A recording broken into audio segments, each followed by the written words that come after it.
देखिए हम स्टार्ट करने हैं फिर से इशू सिस्टम में प्रॉब्लम आ जा रही थी, इसलिए Bohr's model of atoms, structure of atoms में Bohr's model, Bohr's atomic model, Bohr's atomic model आप लोगों में बता दूं कि है फ्रेंड्स स्टूडेंट्स, तुम कुलदीप प्रताप सिंह जो आप लोगों को केमिस्ट्री ऑफिस बायो के लिए मैं पढ़ाऊंगा 11th और 12th के लिए। तो आप लोग को स्टार्ट किया था कल मैं स्ट्रक्चर ऑफ एटम, उसका नेक्स्ट टॉपिक है बोहर्स एटॉमिक मॉडल। इसमें आपको इलेक्ट्रोमैग्नेटिक वेव आएगा, इलेक्ट्रोमैग्नेटिक वेव मेरे हैंडराइटिंग में हो जाएगा। आवाज आप लोगों को क्लियर आती होगी तो उस पर जाइएगा, क्योंकि आवाज से ही आप लोग लिख लेंगे, क्योंकि इशू प्रॉब्लम चल रहा है इलेक्ट्रोमैग्नेटिक इफेक्ट वेव।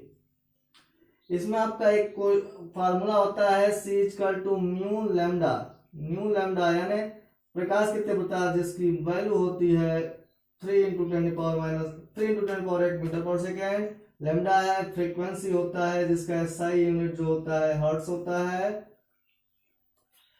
अगला एक और इस पे फार्मूला आ जाएगा, क्योंकि न्यू = होता है डायरेक्टली इनवर्सली प्रोपोर्शनल टू 1/λ के, तो न्यू = C/λ एक फार्मूला होता है। सब आपको वैल्यू पता होना है, सब वैल्यू पता है आपको।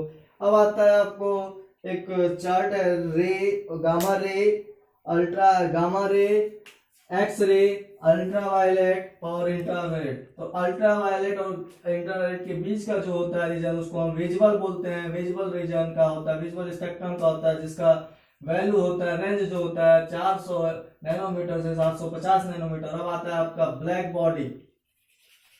क्या आता है ब्लैक बॉडी? ब्लैक बॉडी क्या होता है? ब्लैक बॉडी आइडियल गैस, जो आइडियल बॉडी होता है, ideal body which emitted and absorb, जो फ्रीक्वेंसी होती है उसे ही हम ब्लैक बॉडी, यानी इमिटेड और आइडियल बॉडी को इमिट, अगर एब्जॉर्ब और इमिट करने में जितनी फ्रीक्वेंसी उत्पन्न होती है वही हमारा ब्लैक बॉडी कहलाता है। अब आता है प्लैंक क्वांटम थ्योरी। अगला टॉपिक जो होता है प्लैंक्स क्वांटम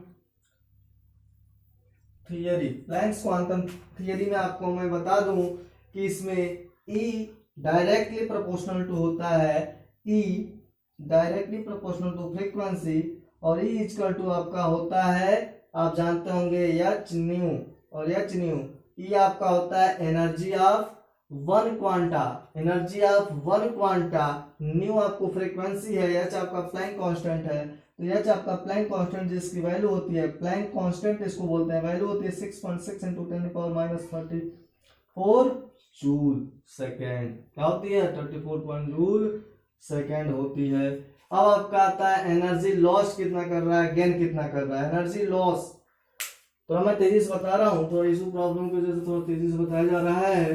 तो एनर्जी लॉस कितना करता है, एनर्जी गेन कितना करता है, तो आप लोग समझते जाइए धीरे धीरे कि एनर्जी लॉस कितना कर रहा है और एनर्जी गेन कितना कर रहा है। Energy loss and gain = NH/न्यू।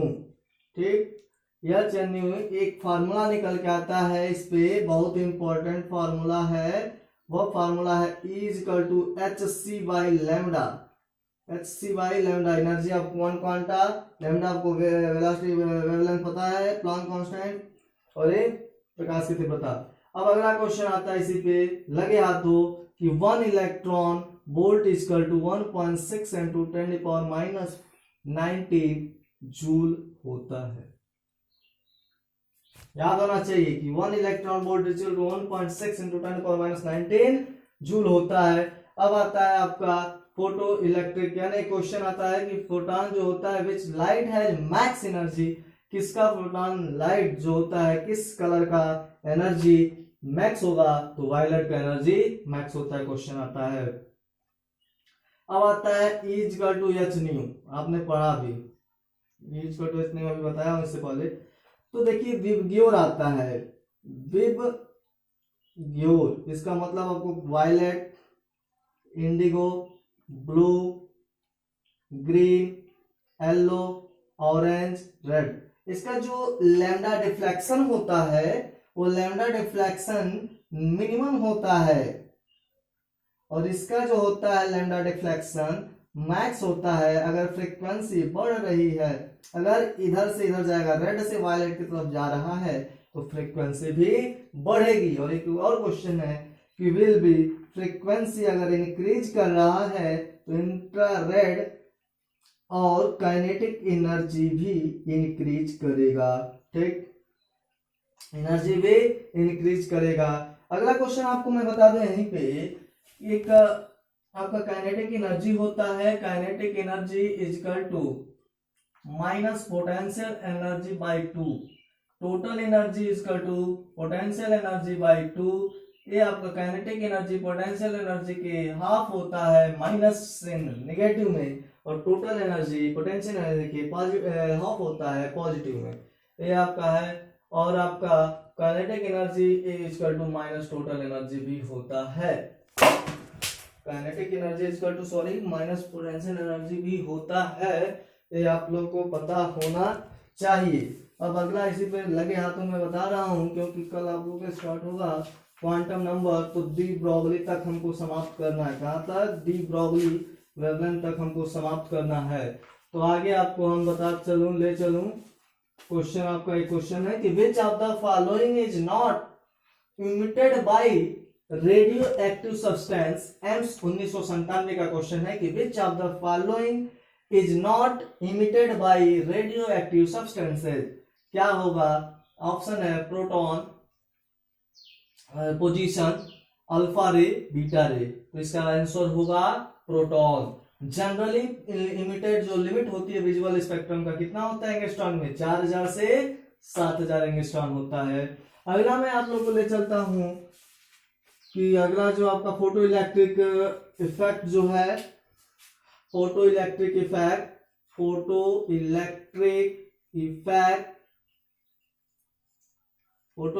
Effect में आपका वर्क थ्रेशोल्ड एनर्जी होता है, थ्रेशोल्ड एनर्जी या वर्क फंक्शन।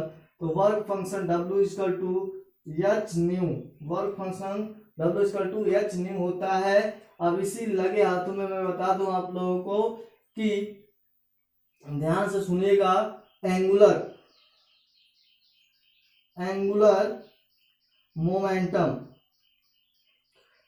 मोमेंटम क्या होता है? M v r equal to n h by 2 pi. ये आपका फार्मूला है और डायरेक्ट पूछ लिया जाता है। जितना लिख रहा हूँ फार्मूला ही है, सब बेस्ट फार्मूला बेस्ट है। एम मास होता है, velocity, radius, n quantum number, h Planck constant, और ये होता है। ठीक है, अगला इसी पे लगे हाथों में बता दूं, एक सीरीज आती है जिसका स्टेट होता है, सीरीज का स्टेट, जो सीरीज आती है उसका स्टेट आपको पता होना चाहिए कि जो सीरीज होता है state Lyman, Balmer, Paschen, bracket,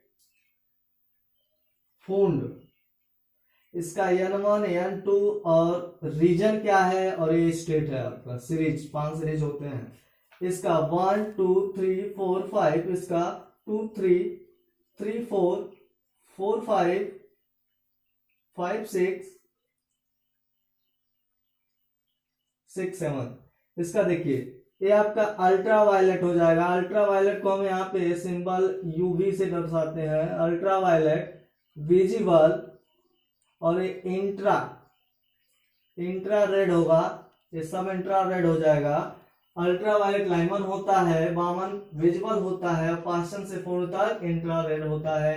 N2 की वैल्यू 2 से 3 होती है, लाइमन की भी 3 ऐसे होती है। अगला आपको आता है कि आपको अगर रेडियस निकालना हो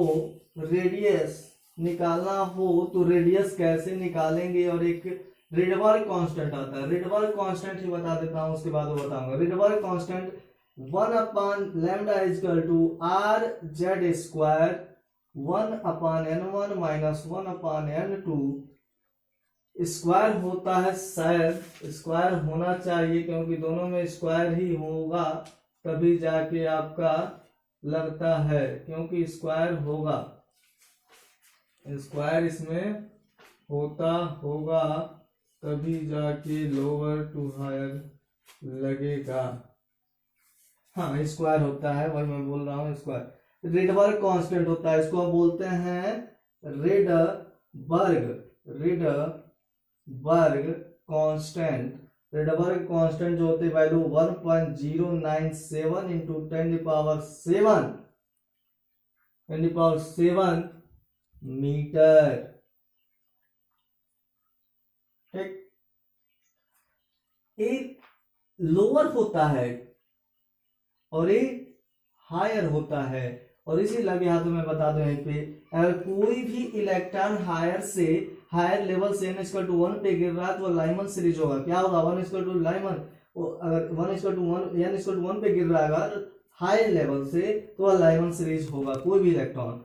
एग्जांपल में अगर 2 से 3 है, सॉरी 2 से 1, इंफिनिटी से 1, ये सब आपका लाइमन सीरीज होता है। अगर आपको हम रेडियस निकालना हो तो रेडियस Rn एक फार्मूला होता है 0.529 n² एंगस्ट्रॉन।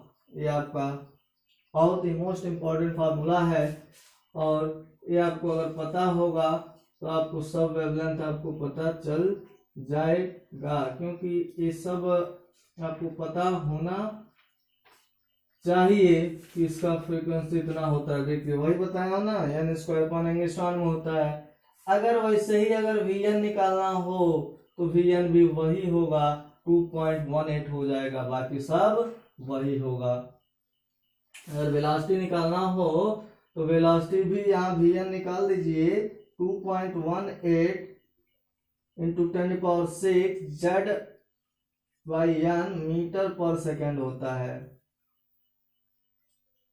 ठीक, एनर्जी निकालना हो तो एनर्जी होता है E=-13.6 electron volt by Z.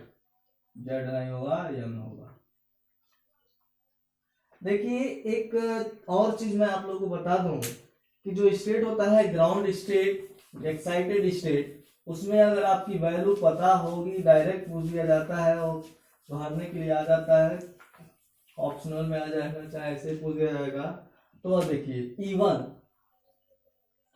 -13.6 electron volt, E2 -3.4 electron volt, E3 -1.51 electron volt, E4 -0.85 electron volt होता है। ये आपको याद होना चाहिए। एक किसके लिए है?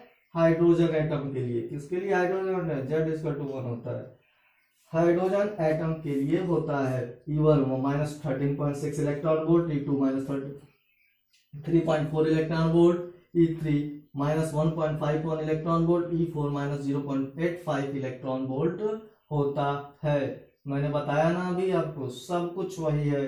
अब आपको मैं सीधे ले चलता हूं, सीधे किस क्वेश्चन पे ले चलूं? तो सीधे मैं सब आपको बता ही दिया हूं, किसका मैक्स किसका। लाइमन में आपको पता होना चाहिए, लाइमन सीरीज में आपको पता होना चाहिए कि लैम्डा मैक्स होता है, एनर्जी मिनिमम होती है। Lambda max, energy minimum. Clear Muskan? Lyman energy minimum होती है, और इसी में वेलोसिटी देख लीजिए। वेलोसिटी जो होता है ना, वेलोसिटी इमिशन करता है एब्जॉर्ब, उसमें v होता है मिनिमम, वेलोसिटी मिनिमम होता है, और उसमें एनर्जी भी मिनिमम होगा, दोनों मिनिमम होता है। और आपको पता होगा कि स्पेक्ट्रम लाइन जो ग्राउंड स्टेट होता है, और ग्राउंड स्टेट के लिए टोटल मैक्स आपको अगर पता होगा कि स्पेक्ट्रम लाइन अगर ग्राउंड स्टेट में है, कैसे निकालने के लिए फार्मूला होता है n=n-1/2। यह ग्राउंड स्टेट है, यह नंबर निकालने के लिए फार्मूला को यूज किया जाता है। अब डी ब्रोगली क्या होता है? अब आता है अगला टॉपिक, डी ब्रोगली। आप लोग का डी ब्रोगली आ गया। डी ब्रोगली में आपको मैं बता दूं कि डी ब्रोगली में केवल फार्मूला है, डी ब्रोगली डी ब्रोगली में आपका फार्मूला है lambda equal to h by m v, formula lambda equal to h रो, lambda equal to h by m c. अगर रिलेशन आपको देखा जाए, रिलेशन आपका होता है रिलेशन बिटवीन वेवलेंथ और पोटेंशियल में, वह होगा lambda equal to 12.3 by under root v angstrom में होता है। यह आपका रिलेशन होता है वेवलेंथ एंड पोटेंशियल में। आप लोग आप समाप्त होता है आज का टॉपिक, क्योंकि वेवलेंथ जो डी ब्रोगली वेवलेंथ होता है lambda equal to h by m v, h equal to h by rho, rho आपका डेंसिटी होता है, lambda equal to h by m c. और अगर रिलेशन देखा जाए वेवलेंथ और पोटेंशियल में तो lambda equal to 12.3 upon under root v angstrom होता है। अब आप लोगों का क्वांटम नंबर स्टार्ट होगा कल से, क्वांटम नंबर कल से स्टार्ट करेंगे। धन्यवाद, thank you very much. So option